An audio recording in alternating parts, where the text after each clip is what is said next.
You know what I mean? Only thing that can kill me is death. Hell no, I can't trust nobody. So I keep me a stick at the party. Pulling up finna catch me a body. Round with them choppers, no Harleys. They know I gotta keep my Scotty. 33 and it's acting retarded. If it don't kill me, go harder. All my niggas and we moving like shotters. And I'm big TLA, we poppin'. We bought no assist, no Stockton. All my niggas, we up, we locked in. If he say got gas, might stop in. HP for the number of Harden. Free MC, white chalkin'. Tried to catch a play, D Hopkins. Pull up on the scene, we walk down. All that talking tough got chalked out. Bitch down the bricks, my hot route. How we gon' lose? We hot now. Got me sippin' Henny, that act up.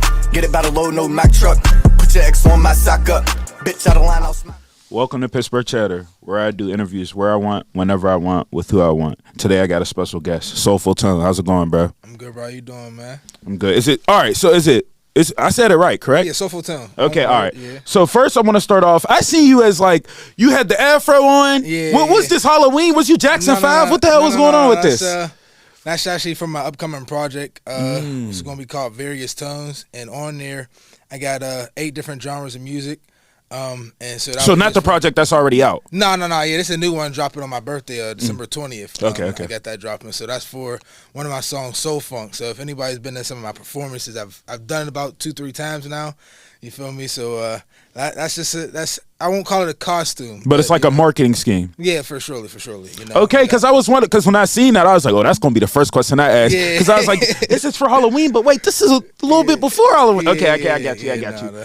Okay, so as I said when you were walking in, when I first had, when you had first reached out to me, I was expecting rap, and then you don't understand how shocked I was because I was expecting rap. So it's like I just hear your music and I'm like, oh, this is more like a 90s, like maybe even 80s, like jazz R&B feel to it. But like you said, you're an artist. So tell me how you came up with this sound. When did you start singing? I've been singing my entire life. I guess you could say like in the shower and everything. You know, I've always been singing, quote unquote. But like I started taking music serious like in the last 3 years, and I did start out rapping. I used to go by TNT Savage, and like not like Bomb Savage, but like that nigga Tone Savage, and like, but then I was just like I wasn't really me. You feel me? So it's just like. I said, why not start getting into the singing? Because I've always done poetry, and I was in a couple poetry clubs growing up and back in high school and everything. Took a course in college, and so like really during quarantine is when I started putting it all together. Start really getting into songwriting, and then I just started turning into So when all right, music, you said you were singing in the shower, but one of the things is like.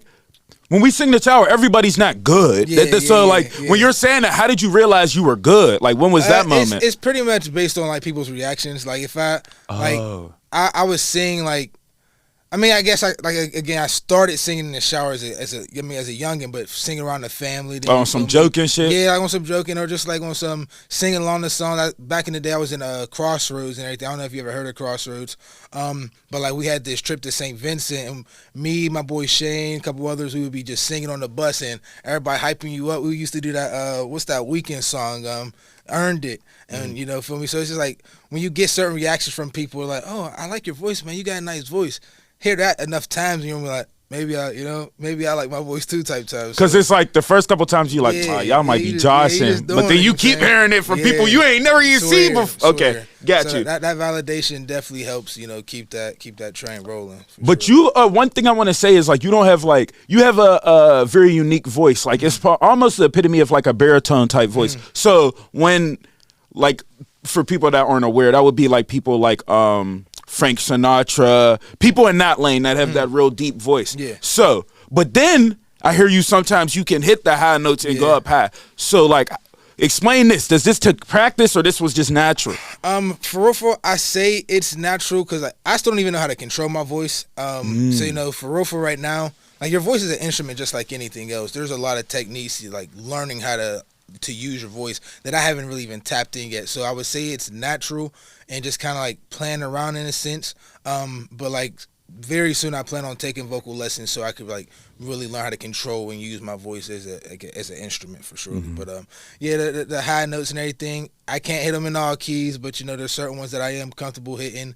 And I try to like, when I hear songs and I hear all the background vocals and all the different layers that make a piece, like I just say like I want to add that type of texture to my song, but like I want to be the one doing all of it if possible. So you write all your own music and all that? Yeah, I write everything. Because you did say you did poetry. So do you have people like helping you ever? No, not right now, but I'm not against that. You know, Oh, I'm not against that, but yeah, Mind blown. Because I was like, damn, there has to be somebody that's just like giving a little hints here and there. Yeah. Okay. But so, I will say, like, sometimes in the process, you feel me, like, technically, like, if I'm in a recording session with like a friend or something like that, and I'll be like, "Hey, what you think of this line?" They might like give it a little, "I'll try this word." You feel but me? they ain't but writing it. ain't nobody like, I'm Pen to definitely paper. the one with the pen or just like on, Nobody's, For sure. like, written. I just gotta ask. There's no disrespect. I respect that. I respect that. Okay, so then you dropped the project in June, Hopeless Romantic, Yes, and then you said you're dropping another one in December. Yep. So you're trying to keep the ball rolling with your music. For sure. Yeah. Okay, And so talk about that project a little bit. How did that come all right, about? So Hopeless Romantic or Hopeless Romantic. okay, Hopeless Romantic. Nutritious Love was one of the first like singing songs I made, and actually Desperate was. I made that back in while I was up at school. Wait, hold on. Sorry to cut you off. You said Desperate was made before Nutritious Love? Yeah, it but was. you dropped Nutritious Love first, right? Yeah, I dropped Nutritious Love first. Oh, it was okay. one of those like when I put the whole project together, I was like, boom, it was one of those jams that I got good reactions from. Like I dropped it on SoundCloud. I'm trying to think what year it was. I think back in like 2021. Got my mom shared it.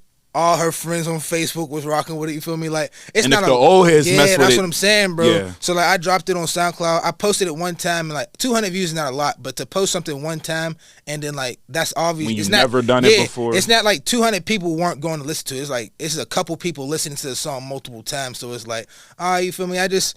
So that's just that song. I ain't gonna spend too much time just talking about that. But the project itself, I don't know. I consider myself to be a hopeless romantic, and so I just grew up on listening to music that like projects that tell stories, and don't just like a song here to talk about anything, a song here to talk about anything. So I just wanted to tell my own story from like a love interest perspective, and it's not like every song's not about one girl or like one situation. I was like, going to ask you that because, bro, if he sounded like it, you can't say it don't. Yeah. So it's just like it's all real. It's all stuff I've experienced, but it's not all directly talking about one girl because the timeline of me making them wasn't all like like one of them about like 2-3 of them is about like one situation, but some of them still from other situations. Can we know what songs are what I'm saying about a female, or that's too deep? Like name dropping type time? No, nigga, I want to ask you that. Like what specific songs? Like name the song that's written about somebody. No, they're all written about somebody. It's just not all about the same person. So you want me to say the songs that are about the same person? All right, Nutritious Love, Memories, and Repetition are about the same person. And I don't know. Most of them probably about the same person. I was about to say, stop. You got to donate the whole album there, man. Desperate I made before that was a thing. So Desperate was about somebody else. And then what else is on there? That I'm What You Need. I was about pretty much the majority of it is about. All right, the song that I like the most, as I always do with people I bring on here. Desperate was the one I resonated with the most. Just to repeat it, desperate when you're not here. Yeah, like I just loved that. For sure. And it was just a vibe for me, and I like that song. And now the fact that you're saying it was wrote about somebody is probably like, what I'm saying, makes more sense why people can relate to it. So talk about this song from top to bottom, since that's the song I'm most interested in. Desperate, man.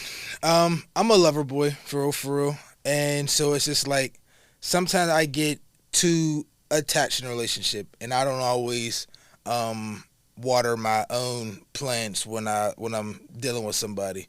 And so that was just really a song for me that was just like, sometimes I do get a little desperate when I'm not around my girl. Like I'm the type of dude, like I need my space sometime, but like I can have my space and you still be there. So it's like when I'm not around you, I start getting a little that like, energy's not and it's there. like if I'm texting you, ain't texting back fast, or like I'm calling you and you ain't really answering. Like I just like being in the presence of my woman for real. So it's just like that was just like having a girl in your life that's a real one. You feel me? And you just love her energy, you love being around her, and then when you're not around her, you just waiting for the chance you back around her again. So that's really the like what that song embodies. What came first though, the beat or did you have the song already written? Definitely beat.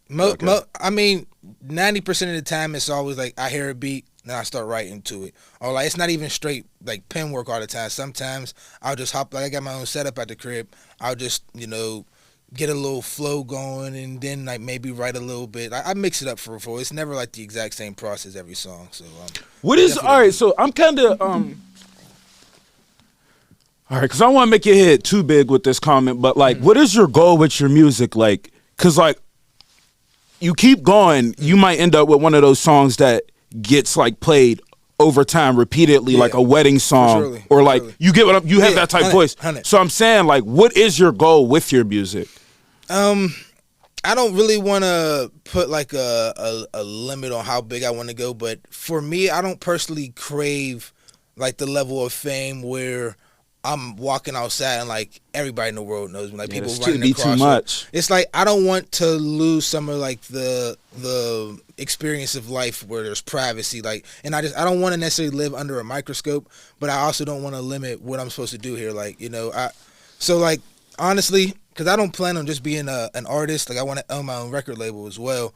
And so this whole venture as an independent artist is so I could be more useful and helpful to people that will be signed to. So are you more private into yourself?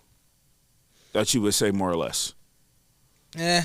I say after COVID, I became more private into myself. Because, like, bro, I'm telling you now, like, bro, once you get that song that everyone knows, bro, you're no disrespect, you're fucked, bro. Yeah. Like, all that, what you're talking about, people not notice and shit. It's over.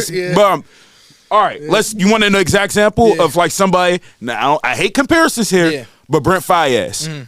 He did almost the same thing as you, and it was like nobody, and then one song, and then now every girl just falls over him. Yeah, so it's like, I'm not against that lifestyle, but I'm saying like when I don't go to sleep every night, like I can't wait to be the next Michael Jackson. I can't wait to be the biggest. If it happens, it happens. Yeah, like I'm not gonna shy away from that. But it's just again like I would prefer to not walk out my doorstep and have people taking pictures of me. You know what I'm saying, but like I want to have an impact on people. I don't just make music to be listened to. I make music to be felt. Everybody's not gonna feel it, but it's like I say that I make music that our parents grew up on and that our kids will get married to. So it's like, and I mean that, like, I want my music. There's a couple breakup songs here too. No, no, there's some of that too. You know what I'm saying? I can see somebody, like, I could see not even just men. I can see a woman listening to Desperate after somebody did her shady. Yeah. So, but even Desperate for is like on the romance. Like I start the jam of like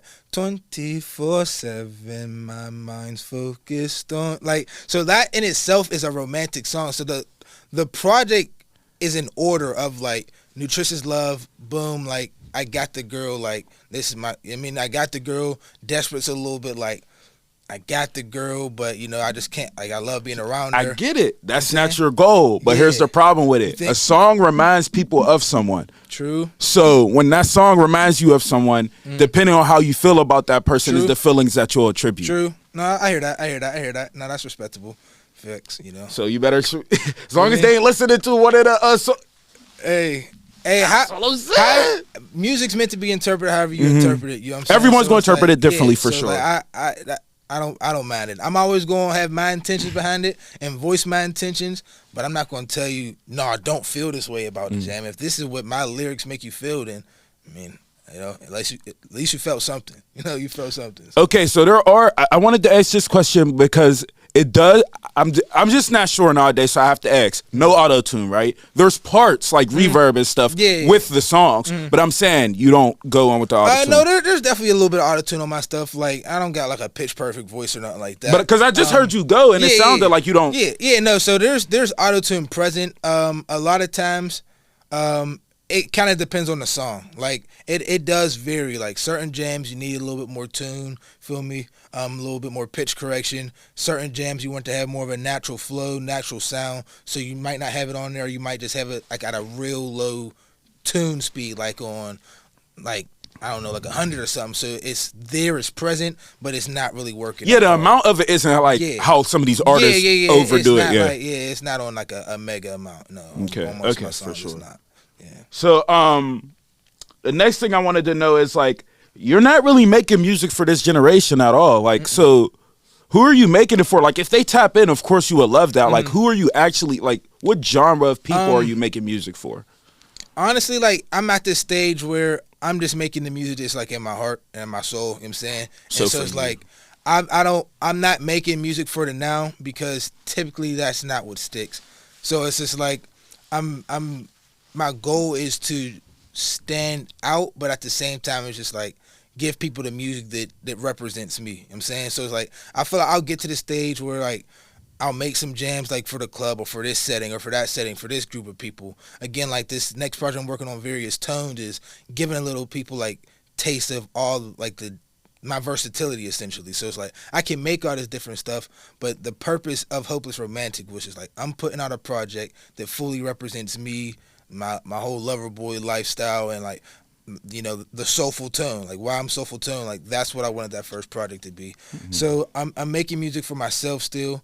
I'm making music for, you know, fellow people who love their relationships, but have also experienced heartbreak. Yeah, and you know, I feel like the sound will catch on when it catches on. Because the reason why I said this is because in the song "Moving On," it's like a John Mayer like feel, like equivalent to almost like his song "Gravity." And the reason why I'm giving these songs so that people can understand where I'm coming from if they're not aware of your music, so they'll be like, "Oh, if it sounds like that, oh, I gotta hear this." Sure. So that's the. Tell me about this "Moving On" song because it sounds very genuine. Oh yeah, that was attributed to a recent breakup. And then I think I started writing that drawing out work, bro. It's like sometimes when I get in a little, like, if I'm not super busy, I'll just go on YouTube. And then there's certain beats where, like, if it's hitting, boom, I'll like it, say I'm gonna come back to it. But I heard that drawing come on, I was like, I'm making a song to this. So I just started writing a couple words, you know, some trial and error, and then it's just like, I don't know, bro. That jam was just, it was fresh, you know, because like certain jams, sometimes I write it, but I'm not living in that feeling at the time. So like, if I make a sad song, it's like I hear the beat and like, okay, I gotta put this story to this. But I was in the moment of moving on from a relationship, so it's easier to pull those words. Everything is like fresh, like that. And Repetition were songs that I was in those feelings at the time, so it's like, you know, it's just easier to put out. And yeah, bro, it's just like the timeless story of just moving on. Like, you know, relationships don't always work out. And so like it was pretty much just, you know, putting together a song that just helps people kind of connect in that way. I gotta say it for men, women, everyone. Y'all gotta stop like getting in relation with people that sing and giving them this content, because like, what do y'all be expecting? Like, like you just give a whole album. Oh my god! Yeah, gotta put them in the credits for sure. Gotta put them in the credits. Give them a little cut.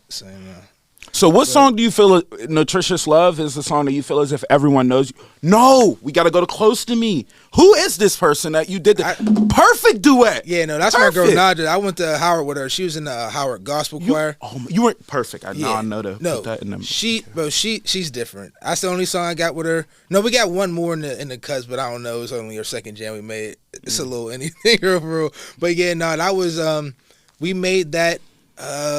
People know her for making music. I don't know, because that's like again, that's her. They probably know a little bit of her for like being in the gospel choir and everything like that. But like making jams, that's the only jam she got. How is that your most popular song then?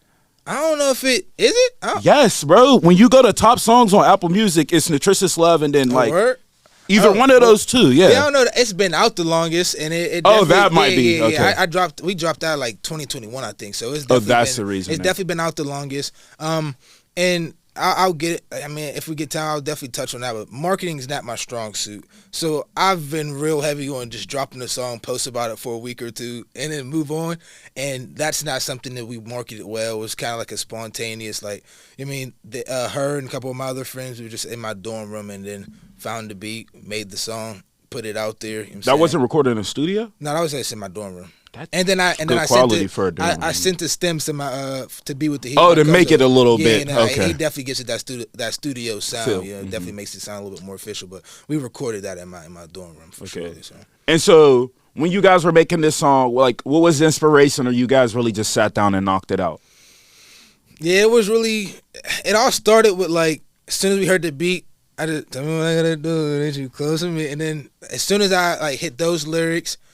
When I work with somebody, I try to keep our song talking about the same topic. So I kind of just came up with that close to me. I was like, hey, well, let's just talk about, you know, seeing somebody that that you want to get closer to or something. And that's how how she just kind of like got the inspiration for her part. And then I kind of kept my verse and like the chorus around that scheme of things. So like the inspiration was really just like, that one wasn't really even talking about like a person in particular, but just kind of like the experience. You guys were just kind of feeding off each other. Okay. Yeah, for real. Yeah, so that was one of them. And what did people think about that song when it dropped? Like, what was the response you got? I mean, people enjoyed it, you know. Again, you know, it didn't reach out to a massive amount of people because, again, we just kind of posted it on our Instagrams and kept it pushing. But the people who were listening to it definitely were rocking with it, you know, had great feedback. And we even dropped a little acapella version to it as well, and that's not out on anymore. I had like this old DistroKid account, and I had to delete it or something like that. But people were enjoying that. They were enjoying the acapella, and we definitely got some great feedback for sure. So yeah, they was rocking with that. All right, so where are the videos, bro? I actually got I didn't see any. Yeah, no, there's not. There's okay. My face has not hit the big screen yet, but that is going to change here very soon. Why? What's like not on any projects, not on any the pictures for any singles. I don't know necessarily why, but I think that it's smart. The Hopeless Romantic project, that was just like, this is like my soul. But then this next project I'm dropping, Various Tones, is when I finally hit the screen. Like my face is gonna be on there. The picture I've been dropping, all of those, you know, outfits you've been seeing are custom or like fit a song that will be on there. And I got a promo video that will be dropping here soon to kind of give a little bit more than some sneak peek into what that will be. Now, what my first full music video will be, I'm not too sure yet. I might let the it's gonna be out in the rain with the mic. It might have to. That's be, bro. your type music, bro. It might have to be that, man. I might have to really take it back to the '90s. I might have to hop in my time. That might go viral just because you did that. Nah, for real though. Nah, so that could definitely be in the works for surely. But yeah, it's not really like I'm not making videos for this specific reason. It's just like, just kind of never did. But then I was like, this is the perfect opportunity, the perfect project to finally do that. Like the cover arts I be using, I be working with my boy Alexander. No, that's what I'm saying. It's like, so that's what I was saying, because I was kind of confused. I was like, but maybe he's doing this on purpose and not showing his face because he might be dropping like an animation video, and then he's still not dropping his face, and then he makes his next project and releases it to everybody. Yeah, so the animation video is actually something that my boy Jameek gave me an idea that like that would actually be really cool, like to even have like short films or stories built off of the art. That's what it looks like where you're going when you look at the art. Yeah. So that's definitely something that I've talked about with my boy who does the cover arts, and that's something that, you know, we'll work on down the line. But, you know, right now I actually got another song called Stranded. It'll be coming out. I'm hoping to drop that on Monday. And that's going to be the single for your project? No. That's going to be dropping on the 20th. Okay. And I got a performance on the 18th. Who's ever there, you know what I'm saying? You'll get a little sneak peek of what that jam is. But yeah, so there's no specific reason on why I haven't put my face on the screen yet, but it's coming. Well, pretty much we're at that point now, so. Yeah, you're just gonna have to. Yeah, that's how normally it works. Sure. Okay, so like you said, but wait, just to highlight this back, you said you're giving someone a sneak peek of a song, but I'm asking, is that single going to be on the project? Yeah, no. So the songs that I'll be performing on the 18th are the songs that are on the project. But okay. The jam that I'm dropping on Monday is like my last single before I do the project, but it's not on. It's not okay. on the Okay. I got you. That's where I was confused at. Yeah, so on the 20th, the jam I drop is going to be on Various Tones. Okay, and you have performed previously before this. Yeah. I'm about like 4 or 5 performances in now. And what was the experience for you like and the response? All right, so my first time ever doing anything was at a open mic night over at the Community Forge over in Wilkinsburg, and I had nerves. I was doing memories off of Hopeless Romantic, and I did it with a live band. So my first performance ever wasn't with no MP3 help. It's straight live band work, drums, bass guitar, guitars, all of that stuff. And so it was a little different for me because it wasn't the exact same beat that Memories is. So it gave it a different feel. I had some jitters up there, but it was a great first experience. People was rock with me. Second time I got up there, I did a cover. I did Stand By Me. That's my go-to karaoke song for me. I tend to do my thing on that, but people was loving me on that. And then I got into performing over at the Forge, Urban Winery over in Homestead. Shout out my boy Turn Me Up Tone, who's been putting me on those opportunities. And that was just like a different feeling for me. I had a good amount of people. Like, first thing, I'll take a second. Shout out my support system, family, friends who be coming out to see me. They always show up and show out for me. And, I think one thing that people might need to start doing more is invite people. Don't just post it on your story and say, hey, I got a performance, come pull up. Make people feel like they're... Yeah, because y'all are important. You feel me? Y'all, I do need to sing you out and say, hey, I want you to come to my show. Not just like, hey, boom, I got a show, come through if you free. Nah, I'm hitting you up because I want you at my show. And people have shown up for me. So them just being there to show love has been amazing thus far. Definitely I feel comfortable performing in front of them. I have no reason to be nervous when I'm performing in front of people I know. I've only been in one environment where I performed around people who And that was a live orchestra thing? Hold on, but because artists don't even get to live orchestra until their career, until after Grammys and shit. Yeah, that was first. That was first. That's show. ridiculous. Yeah, that was first bro. show off the rip. That was first show. And there were some jitters, but that's what I make the music that's built for live music. Yeah, so yeah. That's what I want. My dad. I want to get up for real. My dad's a musician. He played the bass guitar, self-taught, played the drums. I don't want to leave this planet. I don't want him to leave this planet until we get up on the stage and you feel me and perform some stuff together. So. Yeah, man, performing has been fun. It's probably become one of my favorite parts of this whole experience. But what I was saying is this, the one experience where I performed in somewhat of, I won't say a hostile environment, but there was only one time I performed in front of a crowd that wasn't necessarily feeling me as much as other performances I've been out. But even in that, there's still people who's rocking with me. So I haven't been booed off a stage yet. Hoping to, to never experience that. But even Drake been, so you can't please everybody, but overall, man, it's been getting more and more confidence. Out of all of those? What's the biggest event that you performed at? Done so far is probably one of my last ones. My second to last one that I had over at the Forge. I had 40 people come out for me. It's probably only 50, 60 people there total. 40 of them was mine.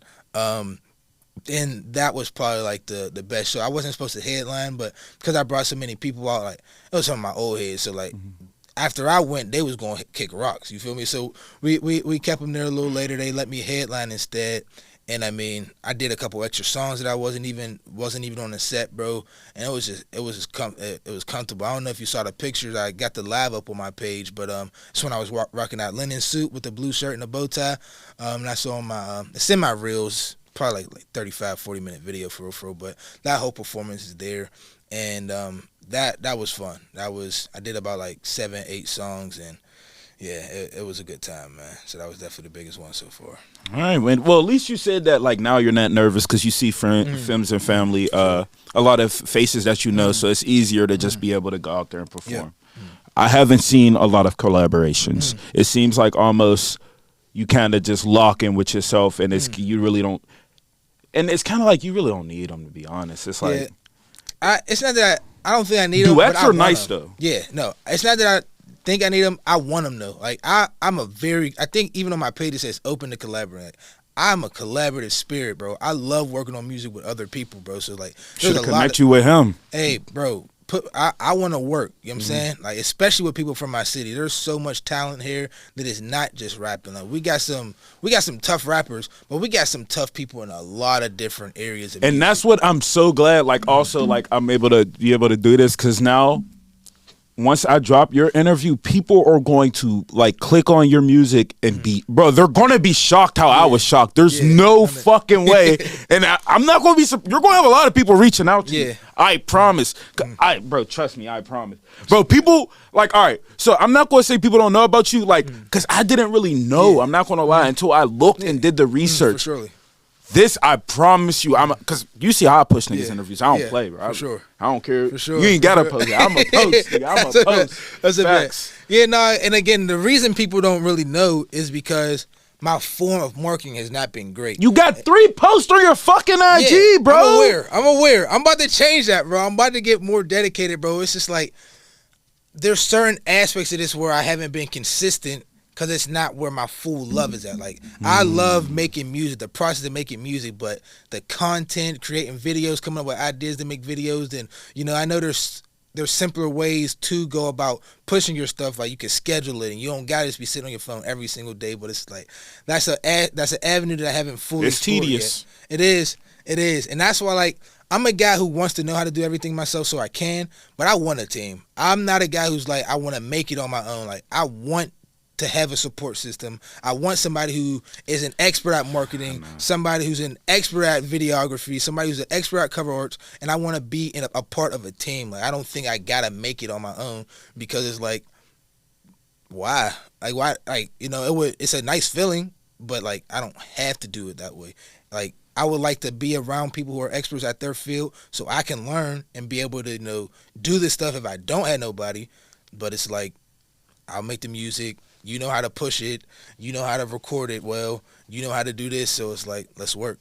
I don't think anybody, like, I mean, I know everybody's seen my post about it. Like, I don't think anybody doesn't want a team. It's just like, when you do get a team, or you do have people around that you know could do this, that, and the other, you can see that they don't take it as serious as you. That's the problem. And that's definitely a thing. I don't know if it's just something like a mentality thing you got to try to work on yourself. But for me, I kind of get heated. But it's like, they got their whole own life. So unless you sit down and be like, yo, this is how I want to make it. Like, this is my life's passion, is to record and, like, and help you with this goal, because we are trying to make it. Like, this is a thing. You feel me? Then it's like, unless that's the dynamic, I can't be mad, because you got your whole other life, what you're doing, you're working, you got other life events happening over here. I can't be mad at you not taking my life's passion as serious as me. I don't think anybody should take my passion as serious as I do. You know when they start taking it serious? Yeah. When, I've said this, when it's too late, or that money start rolling in. Yeah, no, you ain't lying. You ain't lying. And I'm going to try my best to not be the person who, for me, bro, I might not view you the same as people who supported me from day one, but I'm gonna still treat you the same. Like, you didn't know before, but now you know. So it's just like, I'm not gonna shy you away because you didn't support me from the beginning. You feel me? I might not let you into that inner circle, but I'm not going to shit on you and say, man, screw you, man. You ain't believing me when I was down. Some people don't want to believe in people who don't got no pool yet, because, like, you ain't got no pool yet. You don't got no pool. But Not saying that's right, but that's it's not. But here's the thing that people don't understand that they do, though. You're put in a situation where you make it, and then you're like, "Oh my God, I believed in you." Now, that's why I see people trail away from their cities because of that. Now the cappers are different. The cappers are different, bro. Like, if I vividly remember you not believing in me in the slightest bit, you ain't like a post, you ain't share a post, you ain't come to a show, you ain't do this, you ain't do that, you never gave me a stream, and these, I always been here to support you. I'm gonna say, you're lying, but, like, thank you for doing it now, but you definitely are not telling the truth. You know what I'm saying? So, like, I've had people just talk to me about listening to a project that I dropped that has been off of streaming platforms for over a year, and they'll tell me they just listened to it like a week ago. Like, me and my man dropped a project, Love Frustrations, back in, like, 2020. And this dude told me, man, I was just listening to that like a week ago, man. Y'all doing y'all thing. It's like, there's no reason to cap to me. It's like, so you're either going to cap to me about fake supporting me now, or tell me later when I'm on, like, I always been supporting you when you probably weren't. It's like, Is this your first interview? That's my second. I was about to say, you kind of good. And I don't know. I'm starting to get more comfortable just being myself on the screen, on the mic, anything, bro. I'm just trying to show people me, But it's only second one. Hopefully there's many more to follow. For sure. There will definitely, trust me, there will be. And then you're pushing projects, so you're definitely going to have to. Mm-hmm. All right. So let's kind of get into your personal life a bit here. Mm-hmm. Where you're from, family, siblings, and a little bit of that. Yep. So from the north side, born and raised. Went to St. Benedict the Moore School. Went to Central Catholic for high school. I grew up in St. Benedict the Moore Church Parish. Went to Howard University over in D.C. for college. Went there for business management. I went there for accounting, switched to business management. No. Let's highlight that because that's something that we have to highlight for sure because that's going to be a clip I post before we get to admins and stuff. You went to it. All right. St. Benedict. Let's go right to Howard. All right. You went to an HBCU. Yeah. Phenomenal, bro. Yeah. Oh, my gosh. Yes. One thing I regret is not really the college experience, but not being able to have that experience. Yeah. Talk about it a little bit. Did you pledge? What's the experience like? Like, really tell us because people don't get it. So you have to explain it. Nah, for me, man, I think every college has its pros and cons, but I enjoyed my experience. I don't regret where I went to. When I was back at school, I went to Central. That's predominantly white.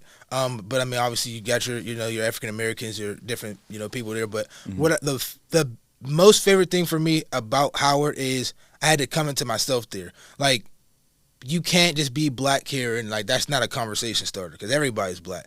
At Central, you might be one of two black kids in the classroom. So at Howard, it's like that doesn't make you different anymore. So coming into myself, really discovering what I liked, what I, who I was is something I definitely discovered more myself there at Howard.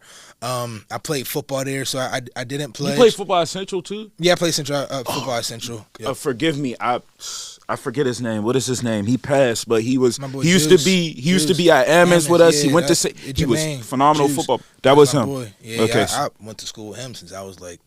He went to St. Benedict with me, so I know. Because that was the process. St. Benedict, then Central. Like, that's normally how it went, right? For sure. Okay. So, shout out my boy Juice, man. Rest in peace. Shout out Juice, my brother, for surely. Real good spirit, man. Handles, too. I used to be shocked. Bro, anything. Catch the ball. He went viral for, he was on ESPN catching the ball. And so, I don't know, man. That was a rough experience. For surely. So, shout out to him. I hope his mom's doing well. I hope his family's doing well, for sure. I just had to stop and give some respect to him a little bit. All right, go ahead, bro. I respect that, for HBCU. Sure, so the HBCU experience, man, again, the biggest thing is culture. Now, I don't think I experienced the Howard of old of like what culture. What I'm thinking. Yeah, so it's like I didn't necessarily experience that. I think COVID changed a lot of things. Like my freshman year, I had a blast for like freshman, sophomore year before we went into quarantine. I think was great, but I don't know. Kind of part of me coming back after that year being sheltered, people just came back a little off, and I guess that's natural after being in a lockdown for so many months. So that definitely threw off the experience. And for me personally, I keep hitting the mic. Now I'm not coming here to crap on my school. I love my school. I don't got no regrets. But I did notice a lot of some fraudulent stuff. You feel me? It's just like they're like. I think that's probably happens with college in general, but like there's people who had no clout in high school, so they come to college like, oh man, I'm the man, I was the man, so like they expect to just be somebody in college just off of that. Then there's also that, though. But then there's also those people who were clouted in high school and think that carries over, so they just become real cliquey. Then there's nothing worse than black people with money, because like black people with money they shit on their community. They think they got a seat at the table. So there was some bouginess there of just like our wealthier class citizens there. But like overall, like anywhere you go, it's about finding your niche, finding the people you connect with. And I think I definitely found that at Howard. I think I had, I rock with my friend group, still locked in with some of them boys for sure. But like the majority of my friends were athletes. So like I didn't really even mingle with that much of the rest of the student body outside. Did you pledge though? I didn't pledge. Did you regret not pledging? Or how do you feel about pledging? I respected people to do it. I see the reason they do it. You don't really understand until later in life when you see all them connections. Yeah, for surely. I know there's big connections there. Just like off the brotherhood that's built through playing sports. I know the strength of brotherhood and that camaraderie amongst being in something like that.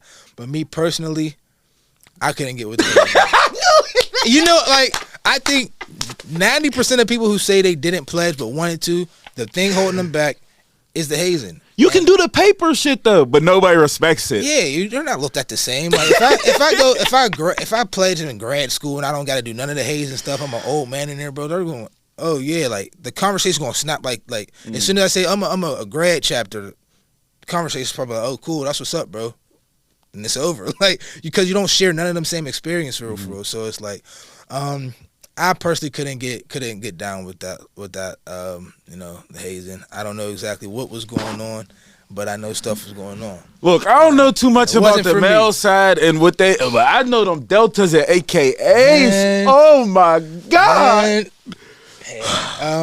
What was it? Yeah. All right, so what was it like seeing like the black people stepping, the marching bands? Like that was always an experience, man. Our band is just like. I wish we had a bigger band so people would even respect it a little bit more. I think it's just like the numbers aren't that great, but nah, Showtime, they show up. Like they're different, bro. Like there's a couple jams. There's this one John they do that like every time they hit it, bro, I'm out there dancing, bro. Talking outside of your neck. I don't know if you ever heard it. It's talking like, outside of your neck. That's a little bit before your time. Yeah, that's bro. Them franchise boys. Bro, yeah. That every time they do that, bro, that gets me in a different mood, bro. And then at the parties when you feel me, everybody be chilling, dancing, and then next thing you know, everybody start moving around, make space for them. They be in their bag, bro. It's a cool experience for surely, bro. It's like I feel like I'm in Stump the Yard. All right, but like when you seen like, cause come on, bro, be honest here. When you seen the deltas and AKA, like when you seen them stepping, like, cause it be like you be like, damn, it's like damn near like you see your wife almost. Yeah, like, nah, they're just like they got like a different type of aura, bro. Yeah. I ain't gonna cap. They do stick out. They do stick out, and it's like. I know they probably don't be messing with nobody who ain't in the frat for like some of them. Or do. you gotta be football, but you was on football team though. Yeah, but I don't know.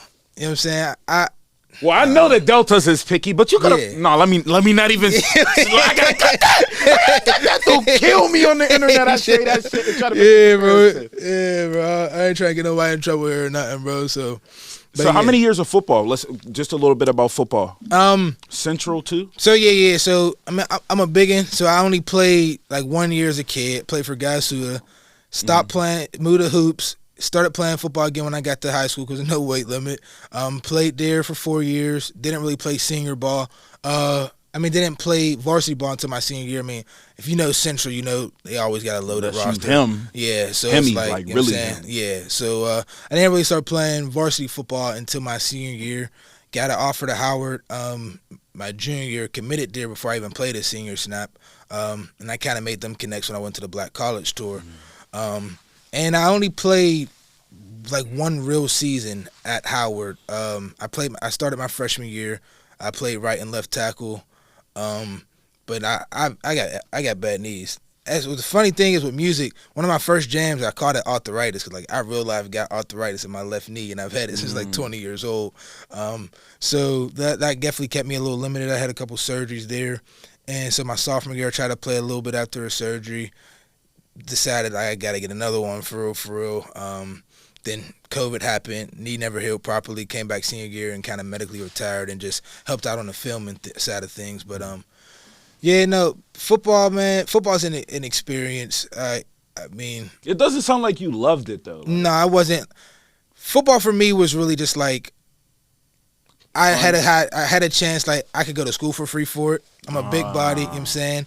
And I do enjoy that teammate type of like that environment. My favorite sport was rugby, bro. I played rugby in high school. I've never had, shout out my boy Jack Hilliard for bugging me every day to get me to come to a practice. I've never had more fun playing the sport than rugby.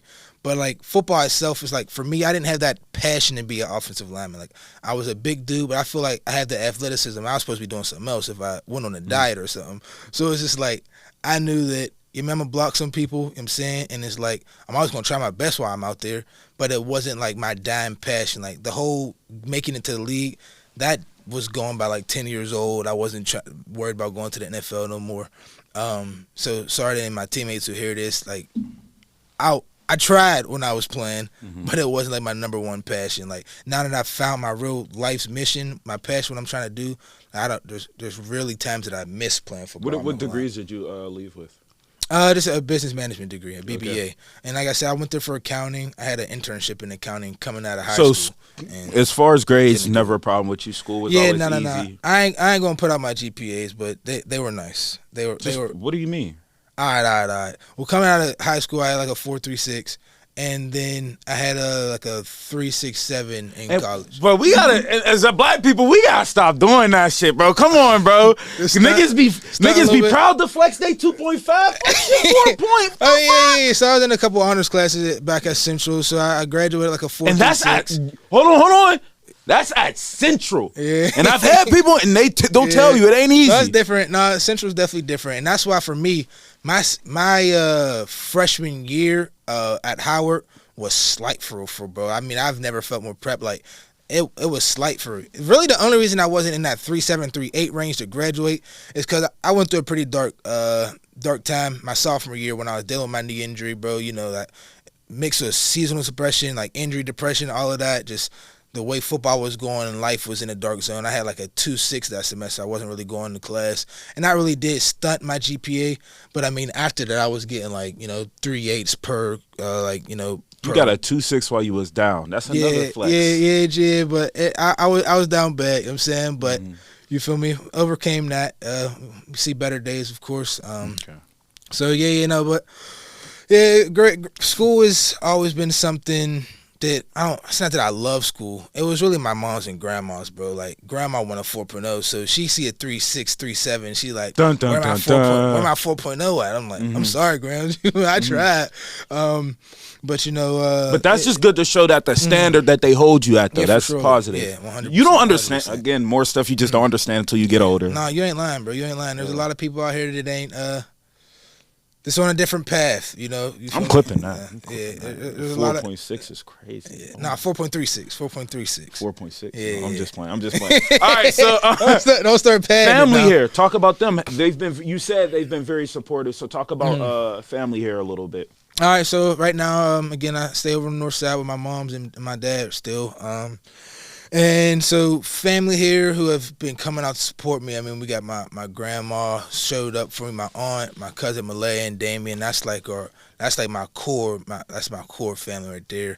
But I've also had some other cousins, my cousin Bobby Yan, just all type of people who have just come out to support me. And they've been around since you were young. And they've been around since I was young and for real. And it's just like, it's good to make stuff that like they can go listen to and be proud of me making. Like, it's not a bunch of killing all this other stuff. It's like, it's stuff that they can go play in front of whoever, and not have to censor it or not have to get no warnings and stuff like that. So it's like, it's good to be able to make something that it's not necessarily for this generation, but like our generation can catch on to, and the generations before me can like feel like, okay, this is the type of stuff I like. I grew up on this type of stuff. So family wise, they've been They're nothing married? but supportive. Your parents still My married? parents are married, yeah, 100%. How many years? They probably like 30, 31 some years. You're respectful. Yeah. You went to college. Yeah. But people be wanting to argue. You can do it by yourself. It's a lot of investing, a lot of sacrifices. Probably different ways their life could have went. That after because you were in the hood. We about to get to that. Yeah. You feel me? I was in the trenches, but I wasn't. It wasn't sweet. It wasn't no suburbs. It definitely wasn't no suburbs. I'm in a, I guess, protected somewhat area of where I'm at. But like the north side, like what, 5 minutes away is Northview. Nigga, hold on. Let's right down the street. You used to be on the hill at Ammon. So when I'm always over there, yeah. But I'm saying though, like, look, bro, I used to be around, bro. You got Chauncey right there. Yeah. Summers right there. Whiteside right there. Yeah. You want to go down a little bit. Yeah. G-block. I'm saying, so it's like. Yeah, no, you ain't lying. So you came up and overachieved, and you were around all this stuff. So it's like, how were you able to stay focused? I know Ozanam having that program was able to help us. So talk about Ammons a little. Just talk about it all a little bit. Well, for Ammons, I started there when I actually used to be a camp counselor there with Juice. I think that was around I was like 12 years old. Yeah, I remember when you was young. Yeah, like, so I started there super young, just hooping over there, just getting into Ammons leagues. My next door neighbor is actually Mr. Kurt, who if you've been around Ammons, you've seen him. But is that you might not all right? know, Because I know the bald head dude, and I know the real dark skin one. He's like lighter skin, and bald. Yeah. Lighter skin. I probably have to show you a picture of him, but like his name was Ton. No, what's the other guy's name that used to be up there with the bald head? you talking about Dap? You probably talking about Dap. No, bro, I know who You know Dap is. Dap. It was the Everybody know other Dap. guy. He Everybody used know to have Dap. the whistle. He used to be up there sometimes, like every now and then. He had little lips and he had the bald head. What was his name? I don't remember, but go ahead. Just go ahead. Yeah. So I don't know, man. I'm trying to think, bro. Like that was just. I don't know. You might have to edit that out. I don't know what that was. What? I just like spit. Oh, I got you. You're good. But yeah, I gotta think about that for a second, bro. Cause like I don't know. That was years ago. So, That's like, the only reason I brought that up is because that's how I remember you. Like that was the only time we've ever like come in occurrence. Yeah. So when I got into that just from kind of like from Mr. Kurt, just hearing about it, I'm pretty sure, and then just like stepping over there, just hooping and getting in the little leagues, having that little after school program and all of that good stuff. But I guess just to speak to your question on like how did I like stay focused and not get into the wrong crowd. For it was just never me. You know, it's like some things don't sit right on your spirit. Some things like, you know, I have some people that I know who grew up with like who do get into that type of stuff that it's like it's just never been me. You feel me? I do have overprotective parents, so you know it's not like they ain't just have me out here doing anything. They wasn't crippling overprotective, but they definitely, you know, kept tabs on like, hey, you mean keep these people around you. Don't keep these people around you. Like be on your P's and Q's and understand, you know, what's right from wrong and everything. So that level of guidance definitely was like that, you know, that angel on your shoulder, you know, kind of convincing you like, all right, maybe you shouldn't go down there. Maybe you shouldn't be here in this area, and that intuition starts speaking to you. So that's really how I just was able to not fall into, you know, doing certain things like that. It's never really been me, my personality. So I mean, that's that for real. It's not real deep. All right, hold on, because we're running out of time here, and I got a few more questions. All right, so do you go out? Do you party? Like, or that's not your? I don't. It's not really my cup of tea. I used to, just to get on in the Howard a little bit more. I used to think that all the parties there were bad. I'm just not really an outside dude for real. Like, and I think like I had that personality where yeah, I could be the life of the party. I like to dance, I like to do all that stuff, but it doesn't really like. It doesn't feed my spirit for real. So it's like, but also doing music is a way where you can tap into that side, and it's beneficial. Yeah. I ain't gonna lie, like I'm usually any place that I go to primarily is Tequila Cowboy, and it's only because they got that karaoke joint in the back, and I be there turning up, doing that. Can you stand in the rain? Stand by me, bro. So it's like that's really going out for me, and I'm looking for more places that have karaoke bars. Why aren't you recording that? That's content. It is. You go up there, they not expecting you to, you know what I'm saying? And they be rock with me every time, bro. I've never heard them scream. Well, have fun. That's your fun time. I don't want to say that's content. It is content, though. It's content like a motherfucker. It is content. And I'm going to have some people you start thinking about it, right? No, it is content, bro, because they've been rock with me every single time, bro. So, like, I don't go out a lot, but, like, recently I've been going to the urban, like, there's always these performances over at the Ford, so I go rock with that. But, and if there's a chance, I want to talk about my project a little bit more too. The second project? Yeah. Go ahead. So again, this project I got coming out in December on my birthday. It's called Various Tones. And with that, you know, I pride myself on being versatile. And like that's why I consider myself to be like a music maker, the people's artist, and I don't box myself in a specific genre because on there, again, you saw me with the fro. That's for my funk song. I performed out once. I had like these 65. What is it called? It's called Soul Funk. Soul Funk.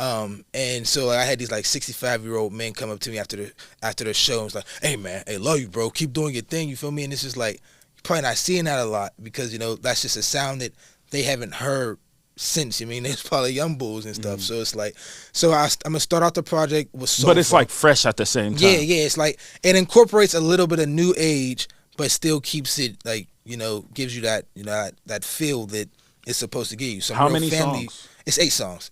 So 8 different genres. Second genre I got on there is like a little 80s R&B type of vibe. There's like on some New Edition a little bit, got a little New Edition feel. I got a rock song on there, which probably like, it's not my best song, but it's my favorite song to sing just because of the energy. Song? Yeah, bro. I'll play a little clip for you after this, bro. But I make a lot of different music. I got I don't know if y'all saw me with my Drewski fit on. You know what I'm saying, with the headband, my 2000s fit. That's for a Christian rap song I got. It's called "Won't He Do It." Y'all might have seen little clips. So you're almost gonna have to do a video for each song at some point. Now. This is expensive, so I can't just make a video to every jam off a rip. But I kind of want to play it like whichever ones gain the most traction from the start are the ones I'll prioritize. But like for each one of them, I bought an outfit for each one, so it's like I would like to get that on screen as much as possible. So there's I don't know if you're familiar with Pink Pantheress. I hopped on one of her type of beats for another song. There's just that goes a liar. Yeah. She got a lot more heat than that, bro. I don't know her. I don't know her. I listen to all old music. I respect that. That's why I fuck with your music. Yeah, that's when the music for what it was meant to be was made, man. It's a lot of oomph to it, a lot of content. So okay, one more question before about your project. Are there features on this one, or this is still all you? This is still just me. Okay. I work with other people and I plan on dropping other stuff, but I have 2 other projects that will follow this one that it'll just be me, and then I'll start getting into the features and making music, like having other people. I'll be featuring on other people's projects, but the first 4 projects I want to put out are all like soul, versatility, my spirit, and like a little something else. You know? But that's for me. And again, this project is a volumes project, so this is just volume 1. There's thousands of genres out there. So volume 2, you might get a little bit of country in there. You might get a little some of this, some of that. So I'm really trying to take this as far as I can. All right, bro. You could hold on, cause and then after this question, just tell them where they can find you on everything. What's the response like with the shorties? Cause bro, you singing like, you single? What's going on? I am single. So what's the response like? Do they be at you? They be rocking me. I ain't gonna lie. People probably gonna laugh at me, but for a minute, I was promoting myself on the dating apps. I'm not gonna lie. Like, people get mad at me. I got cussed out for it. Like, people on here trying to find love. You want to come tell us to listen to your music. You feel me? So it's like,